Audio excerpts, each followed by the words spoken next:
এ দুনিয়ার মুসলমান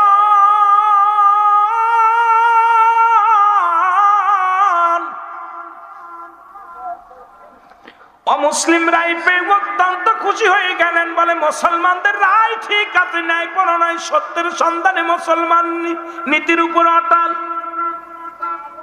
মুসলমান ব্যক্তি বলেন, না, আমি এই রায় মানি না, কারণ এই রায় যাবে আমার পক্ষে, ইহুদির পক্ষে চলে গেল। নবীজির আইন, নবীজির বিচার আমি মানি না। কার বিচার মানি না? আপনারা কি মানেন? কারা কারা মানেন? হাত উঠতে এত দেরি কেন? নবীর ফয়সালার উপরে কোনো ফয়সালা নাই। মুনাফিক মুসলমানরা বলে, আমি রায় মানি না। বলে, যাব কোথায় যাব? কয়ে যাব আবু বক্করের কাছে। জিত আবু বক্কর রাসূলের চাইতে 6 মাসের বড়। কয় মাসের?